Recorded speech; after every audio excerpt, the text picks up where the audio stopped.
Hello and welcome to Adrenal Repair. So today let me share you my story on how I got depersonalization, and let me go from the beginning and work my way through. Hopefully you take something away from this, because success leaves clues. I'm out the other end, and yeah, again, if there's something that you take away from this is awesome. I've spoken a lot about how stress affects the body with my YouTube videos, a little bits about my story, but I never actually told my story from beginning to end. So hopefully you take some away and benefit from it. So for me, it all started, but first off, I'd no childhood trauma, I'd no panic disorder, no history of panic disorder or anxiety disorder. I travelled quite a bit over the years beforehand by myself through Southeast Asia times. And I never dealt with any real anxiety.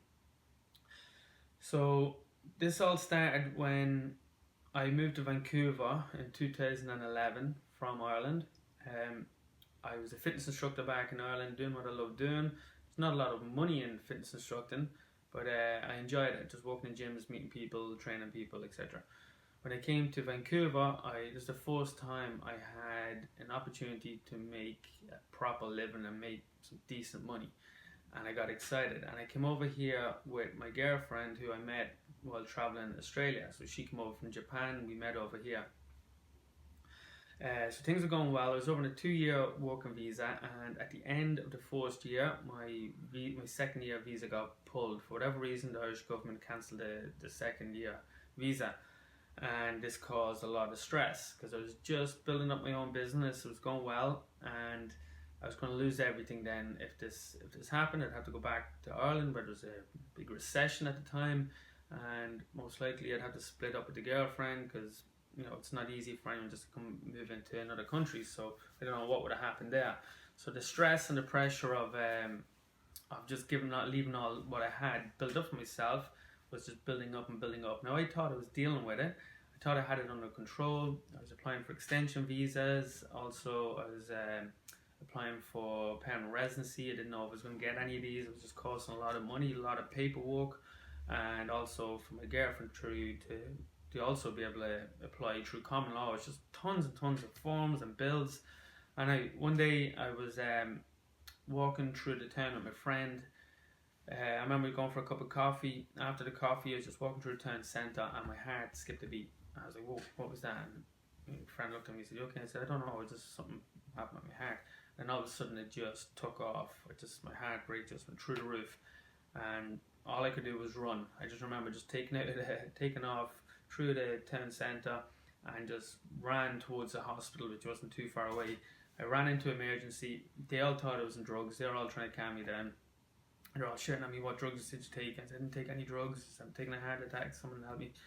They put me down to bed. They drugged me up, and they asked me, said, did you ever have a panic attack before? Because that's what it seemed like it was. And I said, no. And I said, you dealing with any stress? Or I said, yeah, but I felt like I had it under control. I thought I did, but obviously I didn't. They sent me home. And then the next day, so those drugs last for 15 hours. I thought when they sent me home I was over it. As soon as those drugs wore off, bang, back again. I was lying in bed in the morning just taking a crazy panic attack, rang an ambulance. Again, these ambulances weren't covered by my insurance, so I ended up running up a fucking nice big bill for myself. Took off, same thing again. They gave me medication, sent me home. I think it was 3 times, like one after another, and that first week. And then after the third time I was like, okay, no, I do have some sort of panic disorder, something going on here. So that last time they sent me home, I woke up the next morning again, heart rate's going crazy, and there's no point ringing the ambulance because it's going to cost me another $1,000, and they're just going to give me more drugs. I gotta try to figure this out. So anyway, this went on for a while. I took that first week off work, ended up going back into work. And one of the things I did, which I feel is a huge help, was I didn't cover it from anyone. I actually went in just talking to them and saying, listen, I'm just taking constant panic attacks. I kind of laugh about it, even though inside it was a terrifying feeling. But I explained it to everyone. It's just like, listen, don't mind me. I'll be training my clients, and don't mind me. Just we get through the workout. And then one thing as well, by being so open about it, other people would share their stories. A lot of people are dealing with panic disorders themselves, panic attacks themselves, or some like family members, and it started a great conversation and then great trust also. So this was going on for a while, and it was very, very tough. At one stage, I passed out in front of one of my clients, handed on my kettlebell, just fighting back a panic attack. I just keeled over. Things started after about 2 weeks into it. I was like, oh, this is not good, and I'd be ringing home every day. My parents was obviously getting worried about me, but I said, I can't go home, because if I do this, I'll be giving it too much power, and I don't want that to. If I go home and give everything up because of a panic attack, when I go home, I'd be obviously, which means like I'd be in a far worse position that I had to give up Vancouver and the future in Vancouver because of this. So I said, no, I'm not going to go home. I'll just keep pushing through and see what happens.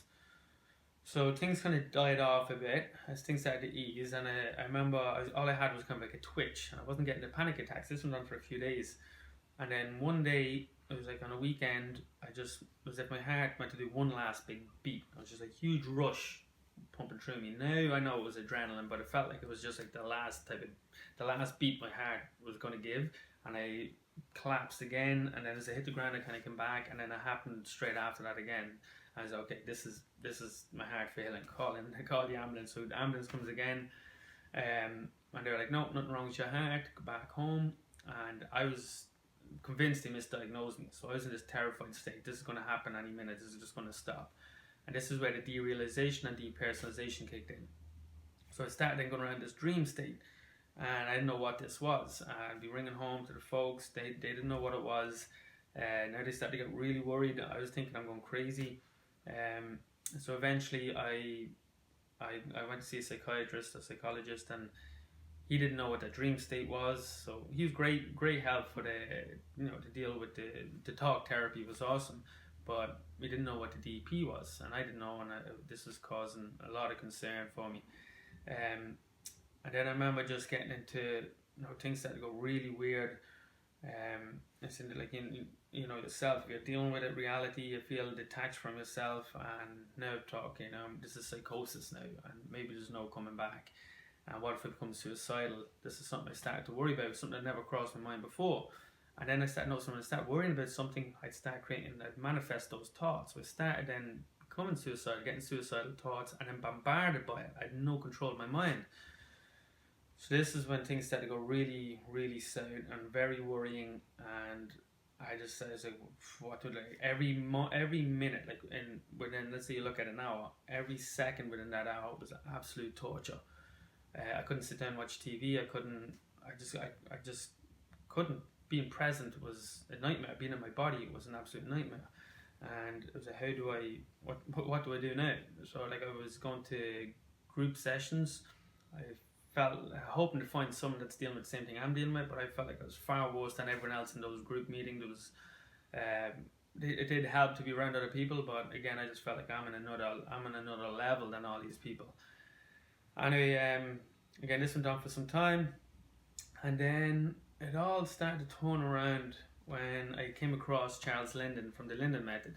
I remember just randomly Googling stuff, trying to explain what I was feeling, and then I came across the Linden, and I didn't take his course, but on his website he had free videos just explaining different symptoms of anxiety, and one of them was, I remember just coming across, this is called like depersonalization, derealization. I was like, that sounds like what I'm dealing with. And when he explained it to a T, and once I heard that someone say it and put it down to just fear, that was all I needed to hear. I was like, okay, I can turn this around. I remember ringing home. I was all excited. I said, right, this is it. Don't worry about it, guys. I'm going to fix this.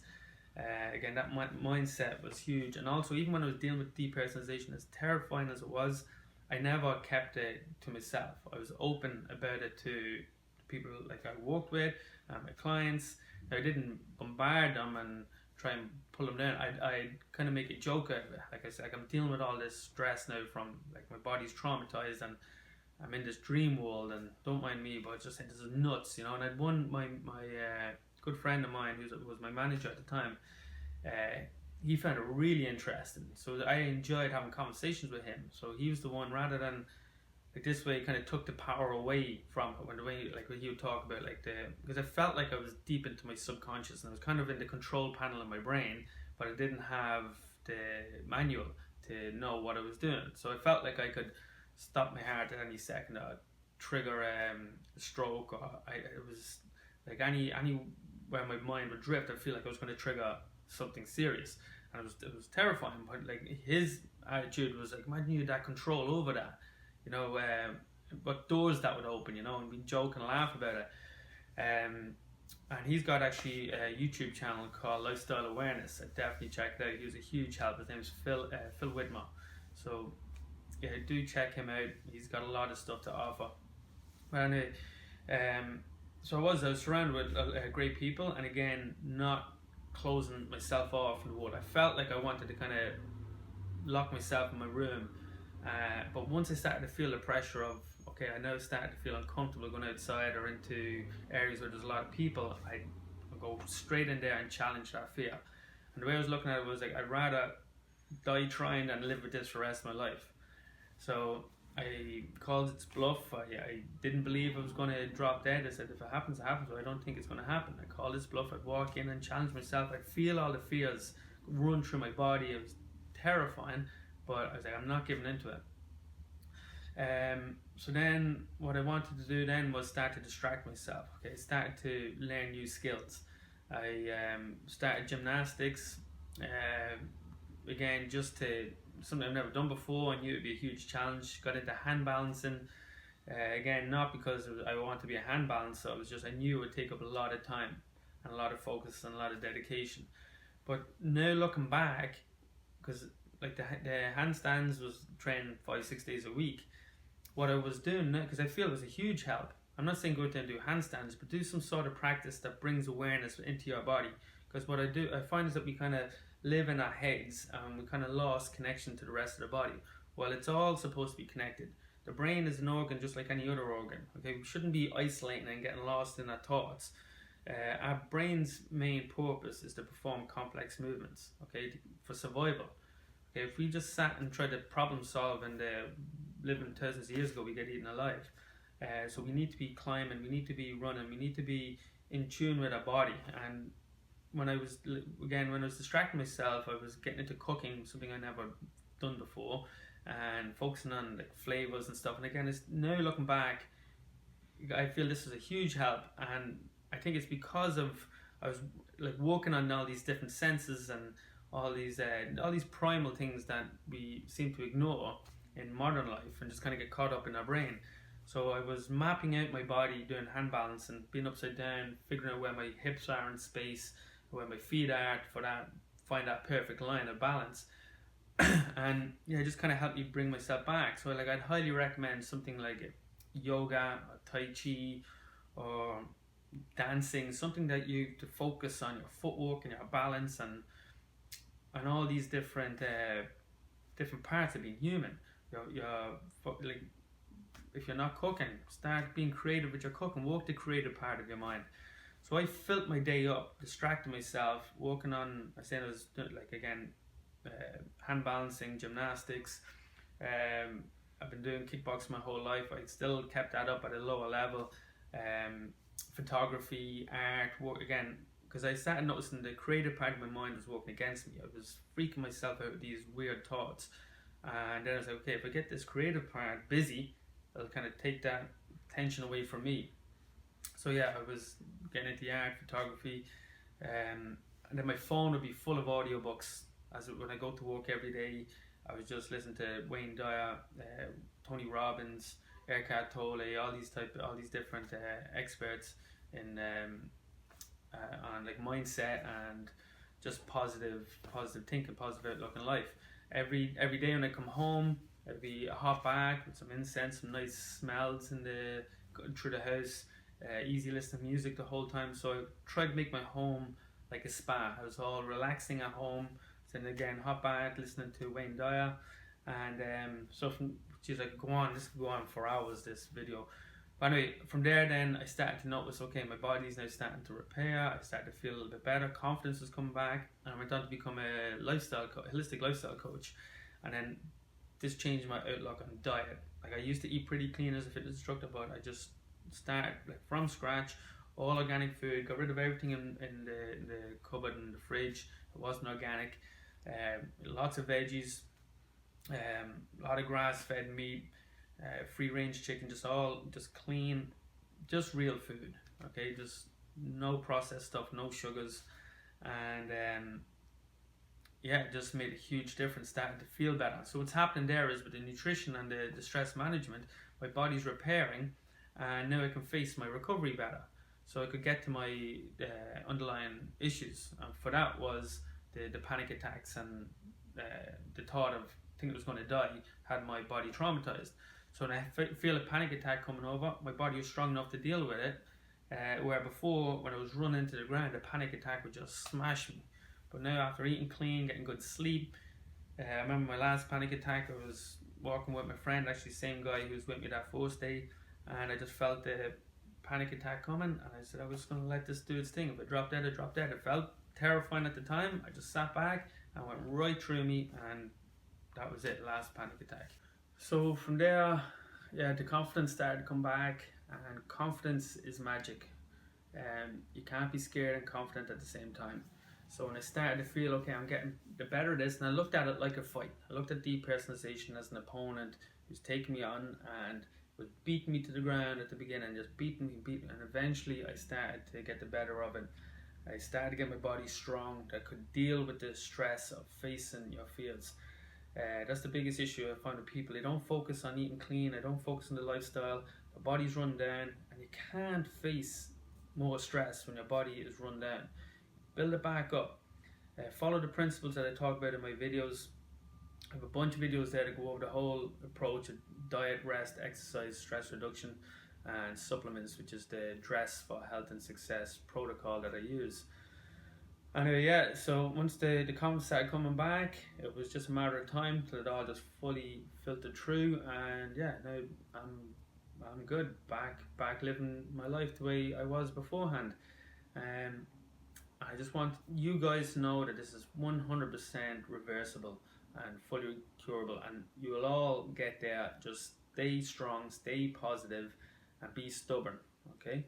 Don't give depersonalization this image of this beast following you. I used to give it a picture of this, just a pink balloon just hanging around. People have an image of this ghost-like thing hanging over them. No, that's the worst thing you could do. So anyway, yeah, stay strong, guys. Hopefully you benefit from this video, and yeah, click the link below, subscribe if you haven't subscribed, and sign in for my free offer below. Just click the link, put in your email address, and keep in touch. I have lots of stuff coming your way. Cheers, thanks for listening, and have a good day.